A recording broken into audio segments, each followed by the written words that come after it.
This is Optimal Health Daily, episode 553, The Former Fat Boy Syndrome, Part 2, by JCD of JCDFitness.com.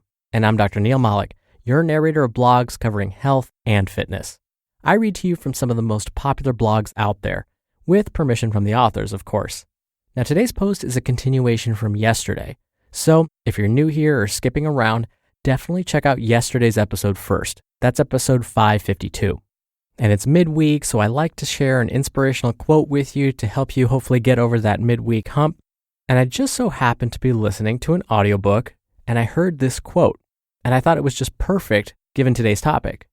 So here we go. Quote, "Your past doesn't define you. It prepares you." Darren Hardy. So I happened to be listening to Darren Hardy's book, Living Your Best Year Ever. And as I'm driving, I'm hearing all these wonderful little nuggets. I'm like, ooh, I could use that. Oh, I love that quote. And so I ended up kind of Googling some of his best quotes, and this one came up. And so today you're going to hear about JC's past and how he overcame some of those obstacles. So let's get right to part 2 and continue optimizing your life. The Former Fat Boy Syndrome, Part 2, by JCD of JCDFitness.com. The cycle begins. So now that he's been on a diet for the last 2 weeks, the water has dropped, and the end result is only about a net gain of 1 to 2 pounds. He actually kind of likes what he sees in the mirror again, and decides to immediately go back to his previous muscle building plan. However, this time, he decides to cut his surplus calories in half and utilize a slower approach.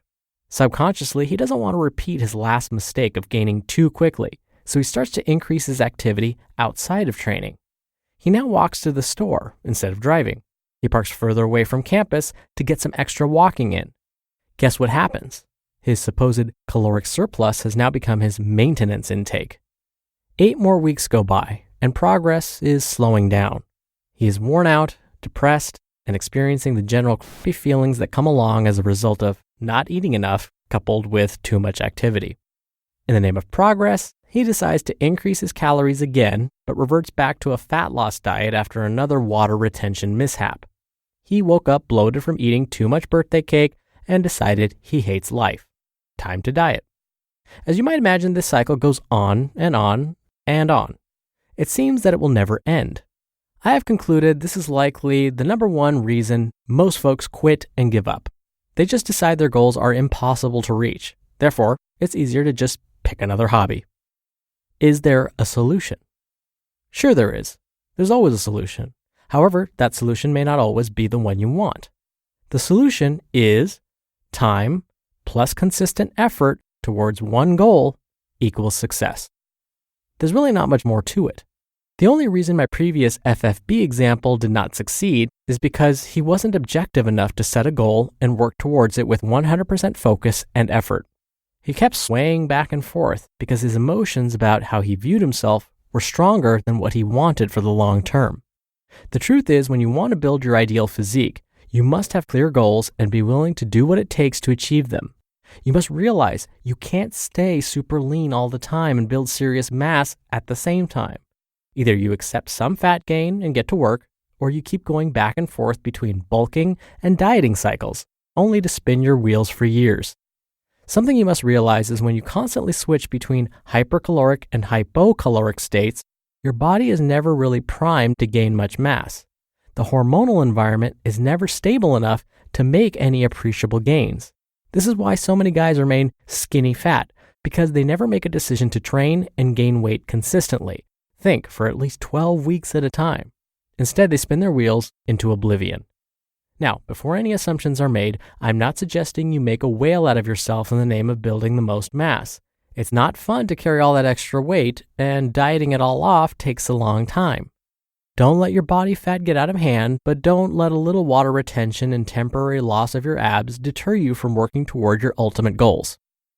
A few tips for all the FFBs.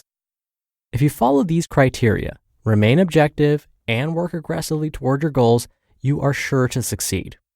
Tip number 1, decide you're going to gain weight and strength consistently. No excuses. Tip number 2, give yourself a time frame, think 12 or more weeks, to make specific gains in strength and performance. Tip number 3, forget about maintaining a full row of abs.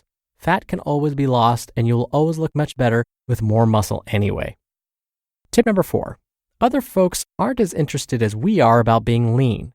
They don't really care that much as long as you don't become a slob. Charm is more important in this regard.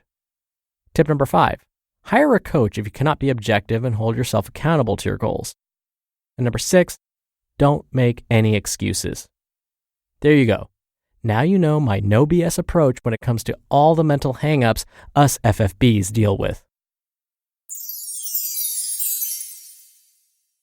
You just listened to part 2 of the post titled The Former Fat Boy Syndrome by JCD of JCDFitness.com.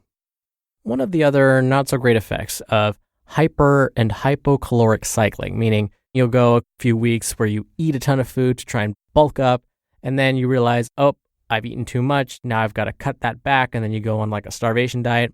One of the side effects to that is actually you end up losing muscle mass.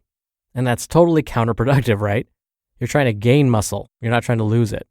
But there's the potential for when you go into that hypocaloric state especially, the body may break down muscle for fuel. And so JC has the right idea in that stay consistent. You don't need to eat the exact same number of calories every day, so don't get me wrong.